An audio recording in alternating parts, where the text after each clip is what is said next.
Bonjour Monsieur Anchiala. Bonjour madame. Que pensez-vous de cette situation actuelle? Je crois bien que la situation actuelle, c'est l'actualité. Oui. Tout le monde entier est en train de parler de coronavirus. D'accord. C'est normal. Là, nous avons la réunion qui se tiendra à huis clos. D'accord. Pour essayer un peu d'étudier, donner les idées, comment on peut faire sortir le monde entier qui est en train de se préparer dans le chaos. D'accord. Et je crois bien que l'Europe et les États-Unis, c'est des pays qui ont beaucoup de moyens, qui sont en train de mettre les moyens à la disposition des familles. Mais je crois bien que ces moyens qu'ils sont en train de faire pour faire partir cet virus qui est planté dans l'Europe, mais je crois bien que si nous qui venons de pays d'Afrique noire, sous-développés, je crois bien que nous devons aussi beaucoup réfléchir. Une fois cet virus finit prend fin dans des pays développés, qu'est-ce que l'Afrique va devenir? Là, actuellement, un peu partout, nous attendons que tel pays, il y a maintenant coronavirus. L'Afrique n'a pas de moyens pour lutter contre ce fléau. Vous voyez bien, tout le monde, que ce soit les pays développés, vous voyez que les ministres, les présidents, ils sont en train de travailler arrache-pied pour mettre fin à cette épidémie. Mais je crois bien que ce qui se passe, si on ne donne pas les moyens avec l'Afrique, l'OMS, c'est que je peux demander un cri d'alarme que je lance dans le monde entier. Nous devons travailler la main dans la main. L'Afrique, c'est-à-dire lutter quoi? Les États-Unis, le monde doit travailler la main dans la main. Si aujourd'hui que l'Europe, la Chine met fin à cette pandémie, mais l'Afrique, l'Europe a besoin de l'Afrique. L'Afrique aussi a besoin du monde entier.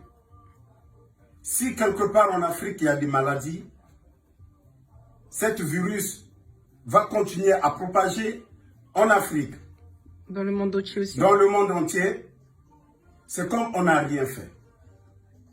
L'Organisation mondiale de la santé, l'OMS, il doit prendre les responsabilités. Surtout des précautions, quoi. Ils ont beaucoup d'argent. Ils ont les moyens. C'est un organisme que des États qui s'en occupent de cette organisation-là. Maintenant, aujourd'hui, le monde est malade. L'OMS, vous êtes où? Faites sortir les moyens pour aider les populations qui commencent à être fragilisées, surtout en Afrique. La FMI, Christiane Lagarde, donnez les moyens dans les organismes internationaux. Ce n'est pas que les moyens que vous allez donner qui vont passer encore à la trappe, que la population ne va pas bénéficier. C'est pour ça que nous demandons que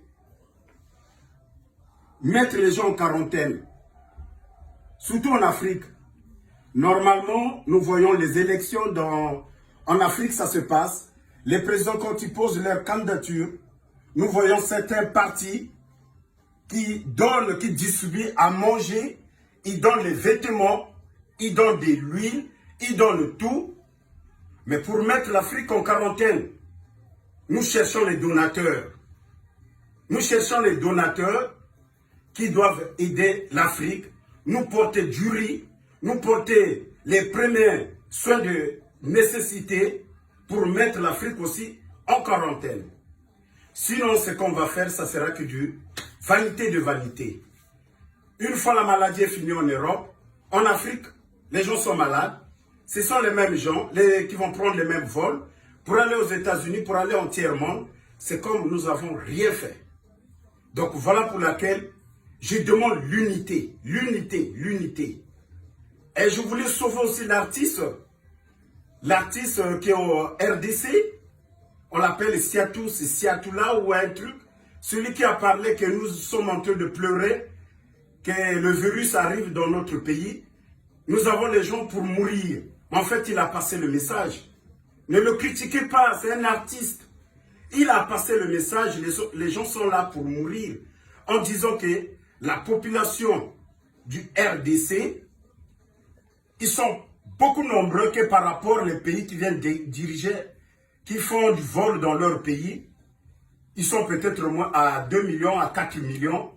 Et par rapport à la République démocratique, ils sont nombreux. Donc, veut dire que mettez les jeunes dans l'armée pour servir leur nation, pour contrôler les frontières. En fait, l'artiste, il n'a pas demandé que le coronavirus puisse aller au RDC pour tuer les gens. Mais en fait, il a lancé un cri d'alarme. Certains ont voulu le critiquer. Mais moi, comme je suis un sage, c'est voilà pour laquelle cette chaîne est venue m'interviewer pour demander mes sentiments. Qu'est-ce que tu en penses? Voilà pour laquelle j'ai demandé le monde entier, nous devons être unis. Si on ne sera pas unis de cette maladie, nous allons encore le revivre. L'Afrique est pauvre, l'Afrique aussi est riche. Avec son immensité de la richesse qui sont souvent gérées telles que nous pensons, nous tous. Mais je crois bien que nous avons besoin d'un coup de main. J'invite aussi la société civile d'être ensemble avec nous pour nous soutenir parce que les dons vont arriver. Là, je pars dans cette réunion pour voir ce que nous pouvons proposer, comment on peut aider l'Afrique parce que nous n'avons pas de l'eau, nous n'avons pas à manger. Le quarantaine, ça sera un peu difficile. Voilà, il y en a d'autres personnes qui ont quitté États-Unis et la France, qui sont allées en Afrique. On les a mis en quarantaine. Là où ils sont allés les déposer, il n'y a ni les toilettes, ni eau potable. Les dirigeants, qu'est-ce qu'ils ont fait? Ils sont venus chercher leurs enfants. Mais ça veut dire que nous sommes en train de faire de l'idiotie. Je viens chercher mon fils. On ne l'a pas examiné. Je l'amène à la maison. Souvent, nous vivons en quarantaine. Le jeune va embrasser tout le monde, ou bien le papa va embrasser tout le monde. À la grande surprise, une semaine après, qu'on va nous annoncer que le monsieur qu'on a fait sortir dans le quarantaine, il était atteint du coronavirus. Je crois bien que cette méthode n'est pas bonne. Réveillez-vous l'Afrique, acceptez d'être en quarantaine. L'État doit prendre ses responsabilités pour aider les voyageurs. On n'abandonne jamais quelqu'un. Voilà pour laquelle je demande que le monde entier, aidez-nous. Je lance cette cri.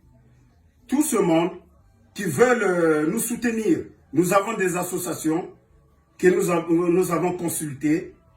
Voilà le numéro de téléphone. Ceux-là qui veulent vraiment nous appeler au 07 55 11 41 85. Voilà pour laquelle j'ai lancé cette cri d'alarme pour que nous soyons vigilants.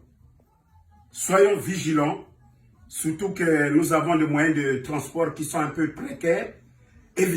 Évitez de sortir. Donc, voilà pour laquelle des préventions, lavez les mains, ne dites plus bonjour, faites plus les bisous. Donc ça, on n'a plus honte. Ce n'est pas dans nos habitudes, mais prenons garde. Merci, je vous aime. À bientôt. Merci, monsieur Isidore. Au revoir. Merci.